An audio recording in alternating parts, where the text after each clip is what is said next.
All right, we're live. Silver Doctors live on air. Doing something a little bit different, starting off a little bit earlier due to some change in schedules and whatnot, but yet we're going to do the best we can to make sure we get everything covered as best as we can in a concise and timely manner. So with that being the case, welcome to the Silver Doctors live stream. My name is Mike. I got my better half over here, Mr. Half Dollar. Mr. Half Dollar, how you doing? Doing good today, Mike. Happy Monday to you. Yeah, we're switching it up a little bit. We're trying a couple new things, so we'll see how this goes today. Definitely. So while I'm thinking about it, let me go ahead and put my earpiece in so there's no echo and we can really get started. So, all right, with that being the case, we got a couple people in the chat. Let's get right to it and acknowledge a couple people's presence, and then we'll dive into the top stories of this day. We got Gunfan says, listen to another interview. Supposedly Chase has 500 million ounces of silver stored away. What if all that critical moment when the silver is up $100 an ounce and Chase dumps the silver? Good stuff there. We're going to hold that thought, Gunfan. We'll come back to that one. It says it's going to be a hunt situation all over again. All right, we got RF3, the RICO Act, to cease all transactions, seizure of assets, arrest. That's how you take down a criminal organization. Okay, Gary T. One thing I don't understand is mining production of silver is dropping year over year. So why is the price still in the basement? We got Silver Junkie. I'm dreaming of a silver Christmas. We got Brian W. We got David. We got who else? Roll. We got Alex calling in.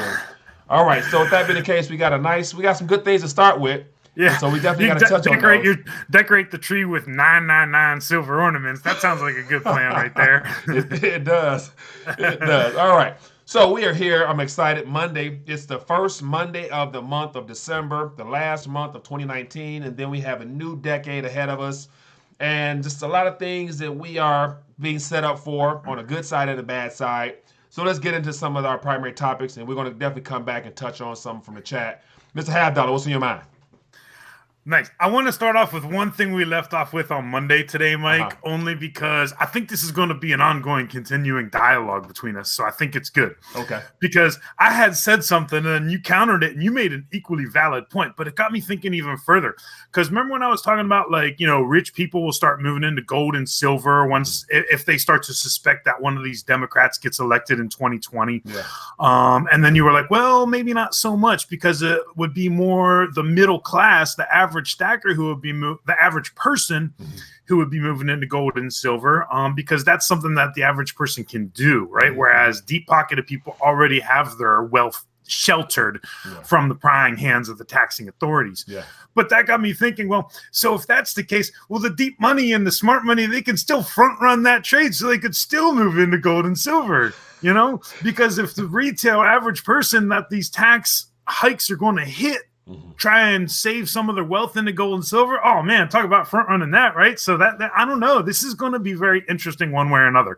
It just leads me to believe that the fundamentals are just still super bullish. I mean, this is a bull market that's restarted again. If it even ever ended, I think it's a cyclical, a super cycle, right? That started basically in the early 2000s. So I just wanted to talk on that. So maybe you'll probably think of something and have something else to say about it on Wednesday. I don't know. No, but anyway it go, the right position to be in this current moment, especially heading to the next decade as things unwind, are tangible assets. And preferably the undervalued, underappreciated, the assets that's been so suppressed from the human psyche as well as from just how we view wealth in general, which happens to be precious metals or elements from the earth, periodic elements from the earth. I believe, in my personal opinion, will do well in an environment where this repo market in 2020 and beyond is going to turn into outright mess globally. So, yeah, holding something in your hand or having access to something in your hand tangible, especially if it's 99995, you're gonna be doing just fine. Oh yeah, that's a good way to look at it.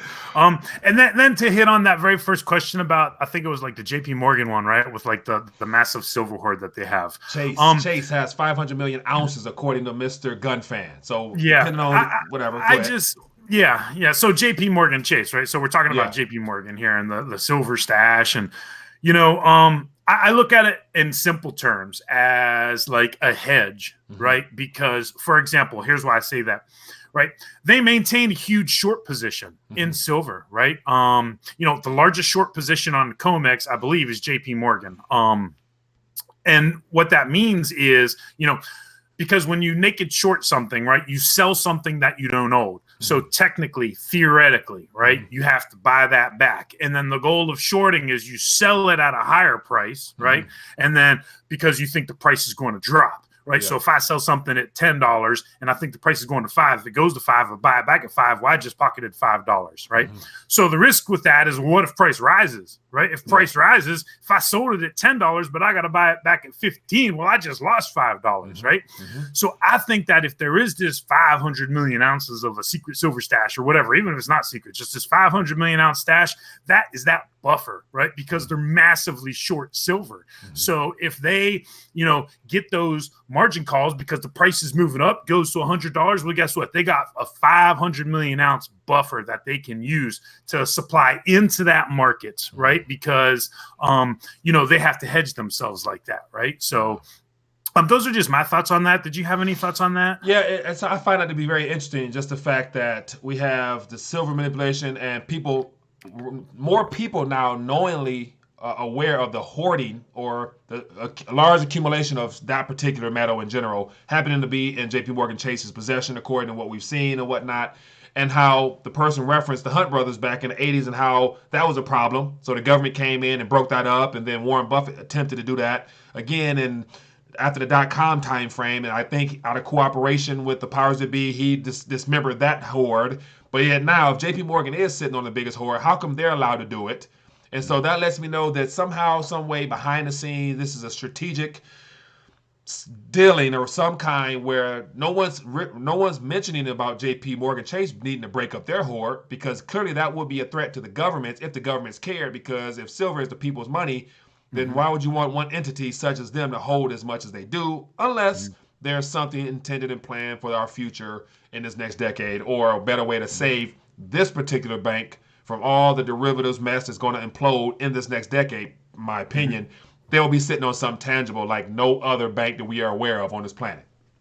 Yeah, that's a good point too. That's something to think about also, is that if we do get the systemic banking crisis, right? Because I'm just talking about just short squeezes in general and natural dynamics, not even looking at like a systemic crisis. But you're right. If we get some sort of systemic crisis, yeah, that's also another buffer there. So, that's just them. So what you're saying is that's just them doing what we've been saying all along, which is have some sort of tangible, real asset. Exactly. Because think about it. All that bank does is create nothing into something, and they use their position of power to hold people's currency as a depository institution.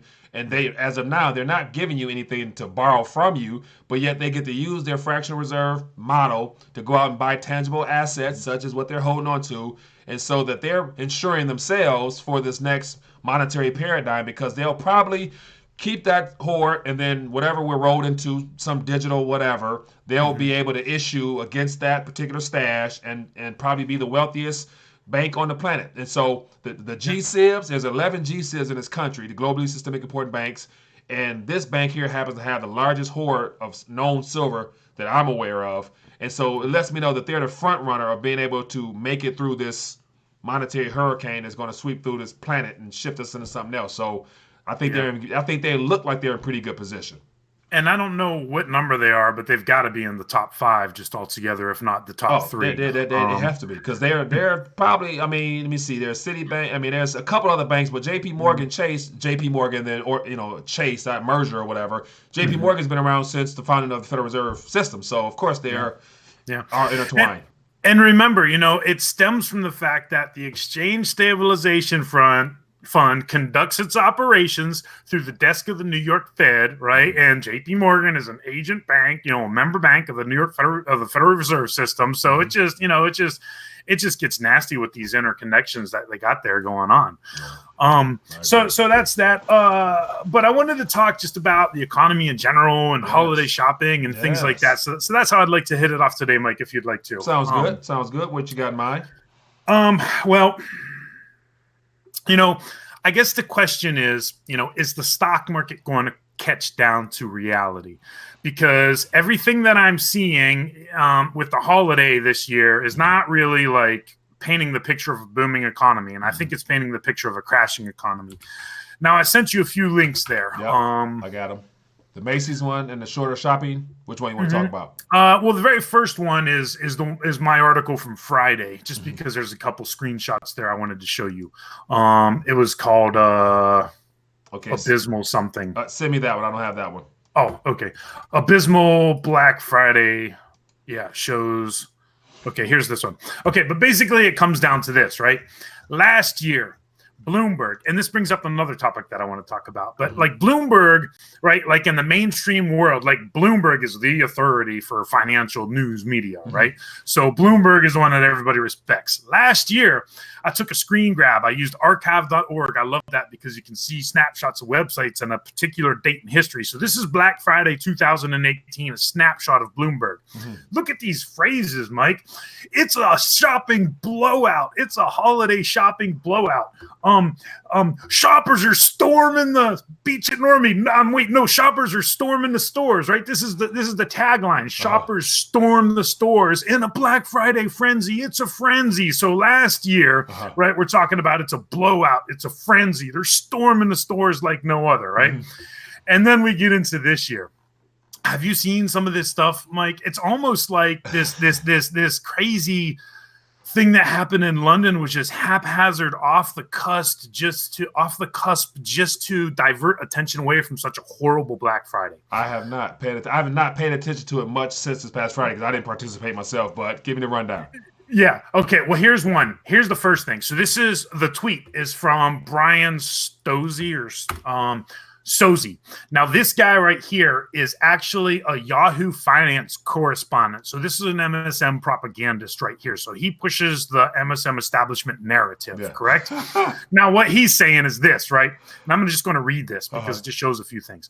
This Black Friday begins with empty malls because you spent your entire budget online using the same day delivery from this, and this, instead of only spending half of your budget and the other half in stores, right? So it's showing some empty parking lots there. And I'm immediately thinking like those zombie apocalypse movies where it starts out so it's just empty everywhere. And usually there's like strewn paper and like a little bit of clutter and litter on the grounds. But that's kind of what that reminds me of, when those movies start out like that. So that's one. Then the other one is Macy's. Did you see the picture in front of Macy's? I'm going to pull it up real quick. I did not see it, but I heard about it. Go ahead. And this one is just to show you there's nothing there. There's nothing there at all. So here's the question: where's the rush? Where's the crowd? What's different now than in prior years? There's three excuses that I want to get into that the mainstream's going to use, but it leads me into the question is, are the mainstream going to flip? That's why I think this is a very important week. The third one is from Time Magazine. And then we'll just pull this one up and leave it up, and then we'll just talk with this here. Okay, I got it. So this is from Time Magazine, and let's just leave this up. Okay. And this one says, a shorter holiday season this year means a more intense scramble. And it's funny because it's like you look at this picture, right? And this picture at the very front, it says, people are shopping at Best Buy during Black Friday. And this would be like Thanksgiving Day, right? But they start their sales Thanksgiving Day. It's like people are shopping, but it's like, the whole picture is taken up by like some big blue boxy display thing and a guy shopping cart with a TV. I don't see one other person in that store other than the person taking the pipicture. Do you see anybody in that store? No, Mike? Like if it was really a scramble, yes. I wish I could find it, but I saw a video and it was something, and so it caught me by surprise. It was a video of actual people in a store rushing to get in some particular store. Where if there was a line, but it was a violent line. People were brushing, and they broke the glass, and the women on the bottom, the guys pop. I'm thinking, like, well, wherever they at, that's probably where the sales were at, but it's definitely not in this picture right here. It's not in that picture. And that's this year's picture. That was from just this year. Yeah. So here's my point, right? There's three things, and we just hit them, actually. We just hit over all of them, actually. Yeah. I don't know if we hit over all of them, but the first one, they're moving to online shopping. Okay, so that's the first excuse. And we see them saying that year in and year out. Everybody's moving to online shopping now. So that's the whole reason why Black Friday looks like this. But and then the second excuse, right? And that's what this this Time article comes to. A shorter holiday shopping season this year means a more intense scramble. Because why? Because Thanksgiving this year is the fourth Thursday. So it was the absolute latest date in November that it could possibly be, which means theoretically there's one less shopping holiday weekend for the season, right? Yeah. Now, here's my point with that. But you see, those are mutually exclusive excuses, because if everybody is shopping online now, it does not matter that there's one less holiday shopping weekend. Do you see what I'm saying? So it's like, this is just pure propaganda tactic 101. Now, hold that thought. We got a call. And so let me go ahead and get this caller in here. So we had him on there. Hello, caller. What's your name? Where you calling from? Hello? Yes, how you doing? What's your name? Where you calling from? My name's Zach from Nashville. I talked to you last week a little bit. I had another question for you. Yeah, go ahead, sir. How you doing? So my question is, what's y'all's exit plan? Not really the price point, but where are you guys going to be selling to? Are you going to sell? Are you confident that SD Bullion or Atmex or JM or Golden State Men are going to be able to do the buybacks, or are you going to do a swap for gold when the ratio gets closer? I was just curious on what you guys thought y'all's exit plan might be. Great question. That we'll answer that off air. Appreciate the call, my friend. All right, Mr. Half Dollar, want to touch on that one? Yeah, I mean, selling is easy, right? It's easy. You just give them a call up SD Bullion and say what you have. And there's a minimum, right? I don't know exactly what the minimum is. I think it's 20 ounces of silver, and I think it's an ounce of gold. But don't mark my words on that, because I'm not exactly sure. But yes, I mean, it's super easy. But I just like to take that question a step back for a second, right? Because when we talk about gold and silver as money, right? Well, money is something that we're always saving, and it's something that we're always spending.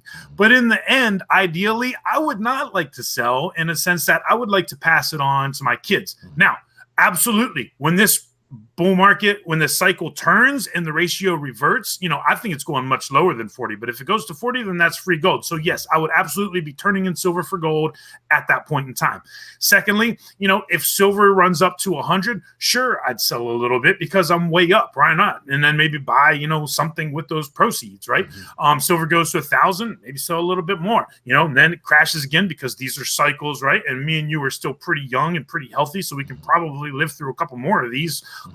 So, my point there is, yes, there are times where we can get a sense of the gold and silver markets in and of themselves. And all this is without the concept of a reset, right? Because I do believe that a fiat currency crisis and a reset is coming. But ideally, I mean, it's easy, right? It's just crossing your T's, dotting your I's, and going through it. And whether that's with the person, whether that's with a bullion dealer, you would want to use one of the larger bullion dealers if you're talking about serious volume, or whether that's, just as far as like the reset in general, and we're out spending our money like that. So, there's lots of good options, but the whole key to this is A, I'm looking to see what I can pass on, and B, I'm looking for flexibility, because it's not black and white like that. Anything you'd like to add on to that, Mike? I would agree. I agree with your assessment of that and your thoughts. And so my viewpoint is, in a worst case scenario, that's what I'm talking about. So that question, I'll take that as like a worst case scenario. Stuff hits the fan. It's very chaotic. Me personally, apart from just sheer survival or out of pure necessity, like there's no reason for me to, in this current next decade or so, until there's some type of stability and some type of new norm where I feel comfortable, I wouldn't personally want to part ways with anything of true value. I would always use that preferred legal tender, which is whatever they're going to issue us. And so I would prefer to use that as best I can until I can't use it anymore, and then tap into something of value. Because once again, my stance is, between now and the time we get the new norm, whatever that is, in a new environment, there's no way of determining the true value. So I will be concerned with getting rid of an ounce of anything, knowing that it's probably not the real price that I'm going to receive from anybody, to nevertheless really sell it back into somebody else's hands. So me personally, I will use the notes and digits until the weight is probably at its peak value. And then it's going to be a time where I think it's going to be overvalued. And then at that point, according to whatever strategy I'm using, I'll probably relocate out of that into something tangible if there's more cash flowing. And so that's just my own personal opinion there. But until I have the new norm, until I know what the new norm is and it's established after all the devaluations and a new norm, I personally wouldn't want to part ways with any weight. Yeah, I think you make great points there. Gresham Law all day long, right? It's Gresham's Law all day long. That's number one. And then number two is, yes, right? I'm a silver bug, but that doesn't mean that if something else gets undervalued and silver gets overvalued, that I'm going to use that silver to my advantage at that point, right? I mean, because that's what life is about, right? It's about improving your lot in life, right? Moving back to the points I was talking about. Oh, and then the other one is going to be the weather, right? They're going to look for the weather as scapegoating. And they're going to say, well, we got all these Arctic blasts all over the United States, so people couldn't get out. But then again, that's mutually exclusive with the fact that everybody is saying it's because of online shopping, right? So, as long as you got an internet connection and as long as you got power, or actually it would be vice versa. As long as you got power and you got an internet connection, then you can do some Christmas shopping. You see what I mean? So here's my point with that, though, right? The mainstream, right? I'm looking at Market Watch, I'm looking at Yahoo Finance, I'm looking at Time, looking at Barron's, all these places. They're spinning it just as still their shoppers are just out there and they're buying like crazy. That's how they're spinning it. But Bloomberg's kind of backpedaled it a little bit, and they're just saying, well, at least, the quieter stores are still getting the appeal for Black Friday. But I'm thinking, has Bloomberg flipped the narrative switch already? And instead of talking about a booming economy, they're going to start talking about a crashing economy, because that adds another dynamic in the fact that Michael Bloomberg is now an official candidate for 2020.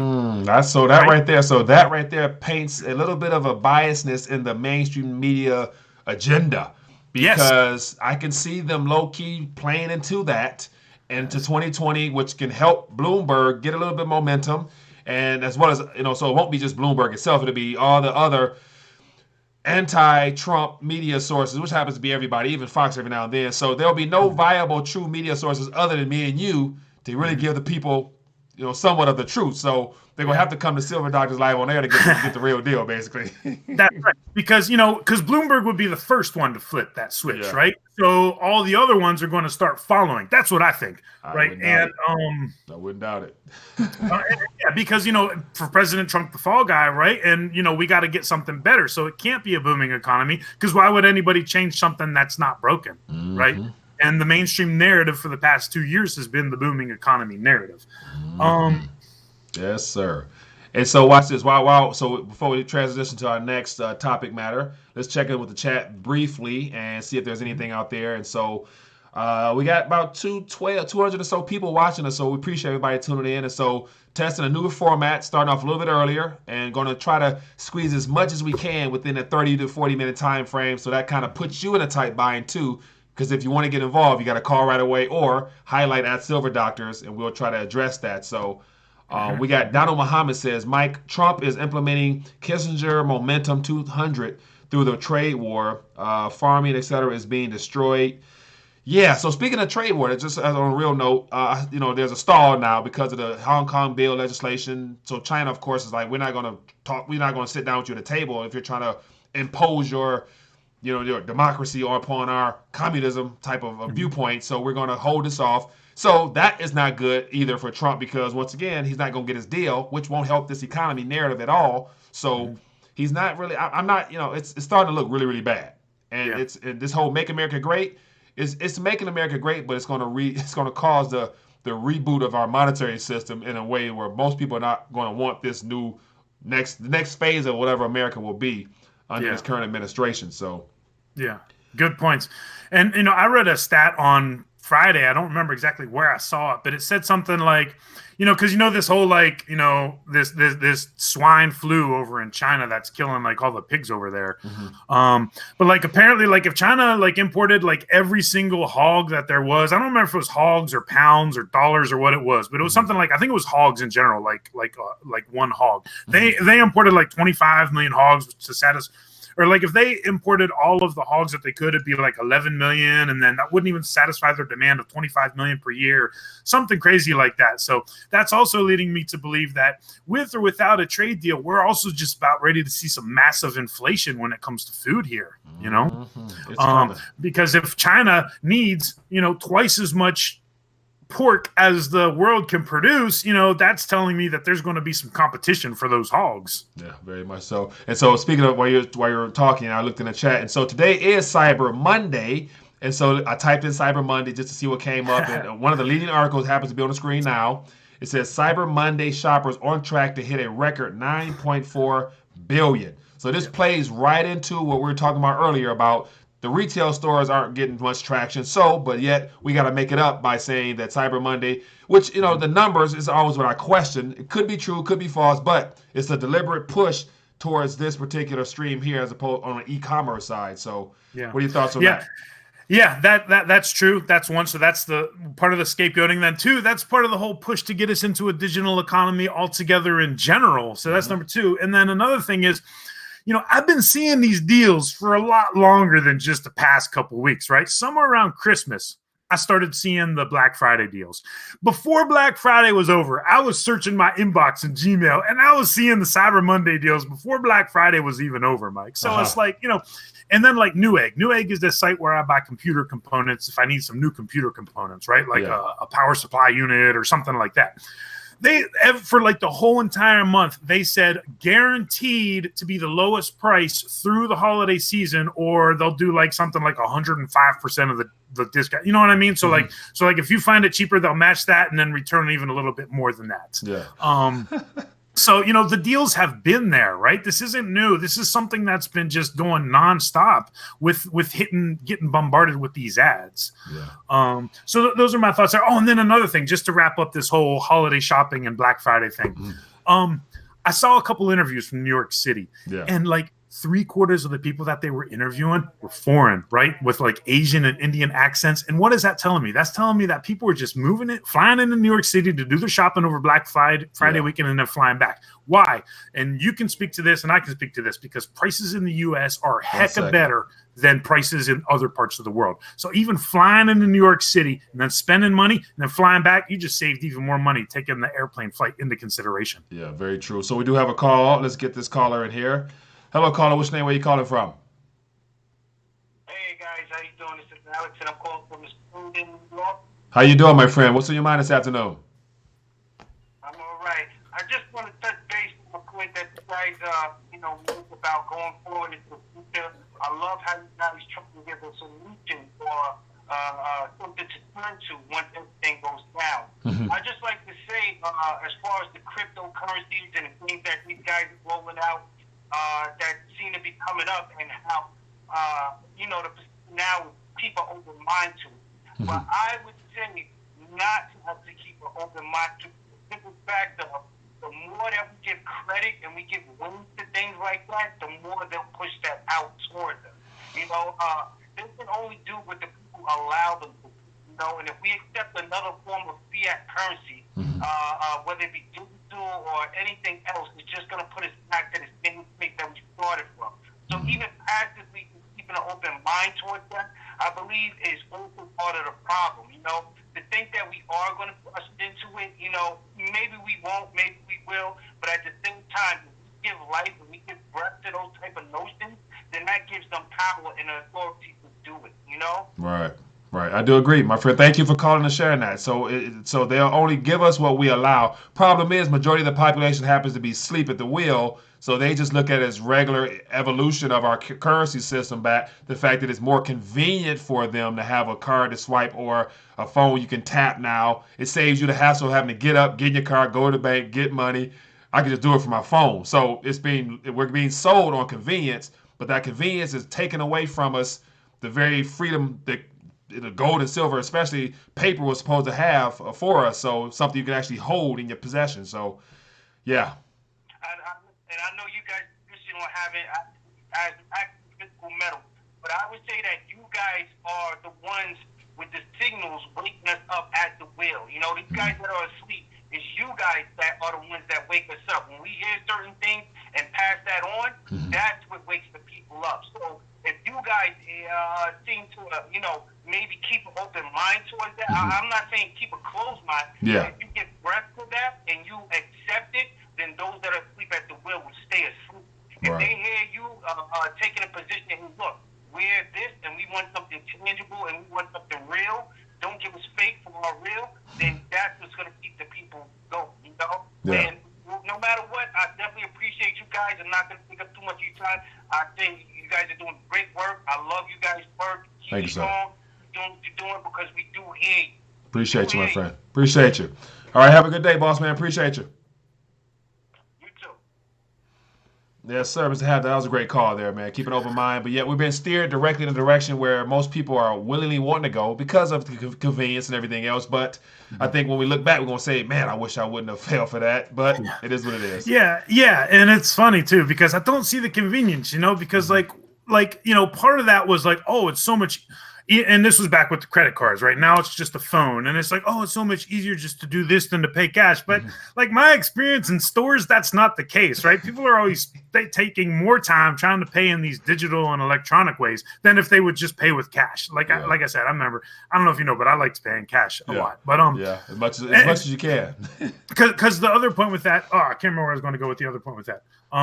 Because every place you go now, that's the other thing, and that's just a pet peeve of mine. And 10-second mini rant, you got to download their app to be able to interact with the stores now, right? So, like, for example, you go to Chick-fil-A, you want a free chicken sandwich? Well, you got to download the app. So what does that mean? That means while you're using your cashless society on your phone, well, you got to download it, you got to scan it, you got to register the points, you got to click redeem, you got to do like a million different things just to get a chicken sandwich at Chick-fil-A. You know what I mean? So it's like, it's not as convenient as they're bringing it out to me. This is just part of that propaganda. Yeah. I had to go there for a second, Mike, because, I got so many apps on my phone now, to get a haircut at Great Clips, you got to download their app. It's like, come on. I download it. Anything is needed, I download it immediately and I erase it just because most likely I just wanted a discount anyway. So I'm trying to minimize as many apps that I don't need. So yes, but the more that we try and do that, the more they require those apps. Yeah, and watch this. A part of the whole push to the next decade, those same companies on their app, you're gonna have to use their token as well.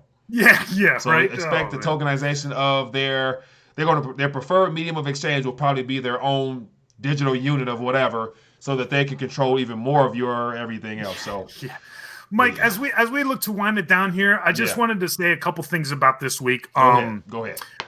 One of the things that I'm looking at a lot more than the markets is what is the narrative this week? Has the narrative changed? Because on Friday, just what I saw from Bloomberg, it looked like they were flipping the switch on the narrative from a booming economy to a crashing / recessionary talk again.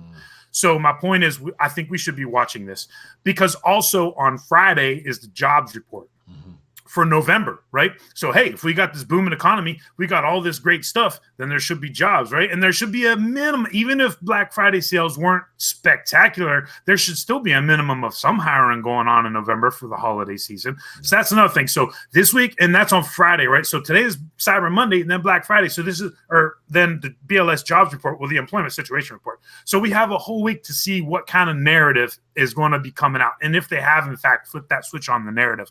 So that's going to be very interesting to see because that's the other question, how is it that the stock market keeps going up and hitting all these record highs when just the economy is imploding all around us? And retail stores are losing money and not having the actual foot traffic because foot traffic has always made a world of difference, but now everything's online. So our profits are shifted from our store. So that means if no one's coming through the doors, what's the point of having your doors open? Which means 2020, they're going to be closing more doors like never before. And then, massive unemployment, all those problems come with that. While the transition to online e-commerce becomes everyday lives for us. So, but hey, it is what it is. But as always, everybody, it's been great hanging out this afternoon or before noon, rather. So tweaking our times a little bit, trying to do something a little bit more concise and sharp. Trying to use that 30-minute window to cram as much as we can in to get you guys to participate faster. And as you guys saw, we got more calls in. So I think we might be onto something, Mr. Half Dollar. Yes, because we're trying to get a third show, whether it's me only or you only or both of us or with the guests. We're trying to keep going here. So we're looking at little things that we can do. So we'll see. We'll see how it goes on Wednesday as well. And it's going to be an exciting week either way. There's going to be a lot of things to talk about. So as always, if you guys have enjoyed this, give it a thumbs up in the description below. And then all the information you need is down below. Any articles or news stories you come across between now and Wednesday, put it in the comment section of this video, and we'll definitely make sure to pull it up and add it to the repertoire on Wednesday and then go from there. But other than that, enjoy the rest of your day. Be blessed, be safe. See you guys on Wednesday. Peace.